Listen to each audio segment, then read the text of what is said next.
So I've made my feelings very clear on Imola. I think it deserves to stay on the Formula One calendar for this foreseeable future. I think that this race this year proved that as well. I think we've had more hits than misses in terms of on-track action overall, I'd say, at this track. And I think as well, from a fan's point of view, from also a optics kind of view on the telly as well, it's easily in the top half of circuits on the current Formula One calendar. There are a lot that deserve to be there less than what Imola does. But all of the noise coming out of Formula One is very much pointing towards the fact that at best it's going to go on race rotation and at worst it's going to drop off the calendar entirely. Of course, the Belgian Grand Prix at Spa-Francorchamps, that's going to go on a race rotation deal in the near future. I wouldn't be surprised to see Barcelona do something similar, perhaps rotating around with Imola as well. But the prospects of seeing more Grand Prix at this track have very much been blown a death strike by the F1 CEO, Stefano Domenicali. I'll explain all as I read through this article here on the F1Chronicle.com, guys, as always. Another sign that Imola has already hosted its final Formula One race for now has emerged. Formula One CEO Stefano Domenicali, who is an Imola native, said recently that with the annual calendar capped at 24 Grand Prix for now, it will be difficult for Imola to coexist on a calendar that also features Monza. McLaren CEO Zak Brown thinks that a solution could be for Imola to share a single rotational spot on the calendar with another European circuit, a solution already in place for the future of Spa-Francorchamps. I'd advocate for the elegant rotation solution here as well, Brown said at Imola last weekend, even if that's certainly easier said than done. Domenicali told the New York Times it's a possibility.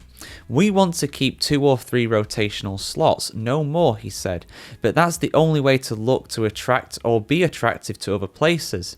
As for 2026, however, it appears that all hope is basically already lost for Imola. La Gazzetta dello Sport reports that Italy's automobile club, the ACI, has allocated just €5 million per year for Monza between 2026 and 2032.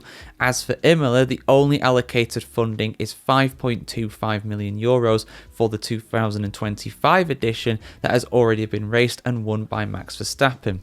Losing these kinds of tracks is a shame, the Dutchman said after winning on Sunday. I mean, I don't blame him for saying that. He wins there every time. He's won there 4 times in a row. But in all seriousness, it is a great track that is loved by both the fans and the drivers. But of course, in Formula One, one thing matters above all else: money.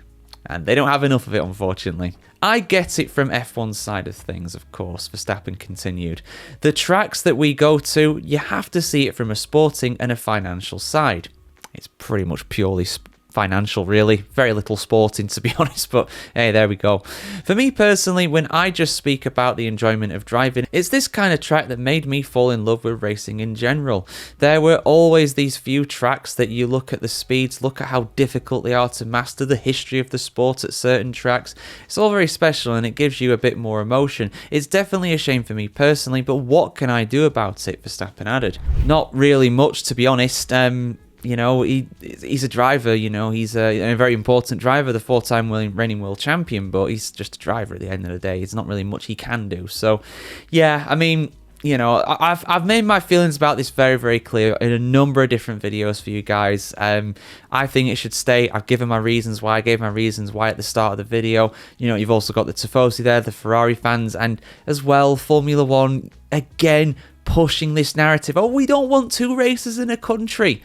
You've got 3 in the USA, and you've also got 2 that are currently contracted in Spain for next year as well. The Spanish Grand Prix is going to the Madrid, and then of course you've got Barcelona, which is also contracted to be on the calendar. So you can't even say we don't want 2 European rounds in the same country. You can't even say that, because you've got that in Spain as things stand, unless they change, of course, which of course with Formula One it's always subject to change. But yeah, I think it's just sad. I don't think it's a surprise.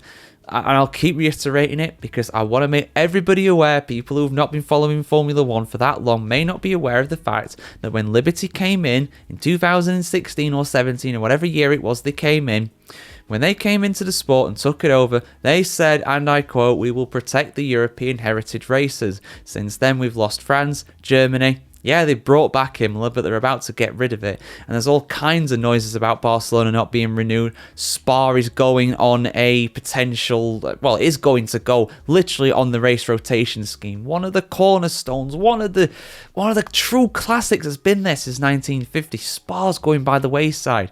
It'll go entirely in a few years, probably. It wouldn't surprise me at all if that deal does not get renewed, even on a rotational basis, after 2030, I think it goes to. So yeah, money talks, and that's all Formula One wants to listen to. It's a tale as old as time, but it just gets worse and worse. And instead, we get to go to Rwanda in Thailand. Yeah, great. I won't rule out us going back to Russia eventually as well. You watch that. You watch that. As soon as the special military operation, as they put it, is over, Formula One will go straight back to Sochi or Agora Drive, wherever we were meant to change to eventually. You watch, they'll be straight in there. No hesitation. But that's my opinion. That's my rant. I love Formula One, but my God, the people running it sometimes. Questionable decisions being made. But your thoughts in the comments appreciated as always, guys. I appreciate your input, but Formula One's input at this point, I don't even want to listen to them. It's just the same old story. It really is. Like, share, comment, subscribe if you want to see more like this uplifting kind of video topic. Have a great day wherever you are in the world today, and we'll see you very soon for more videos just like this.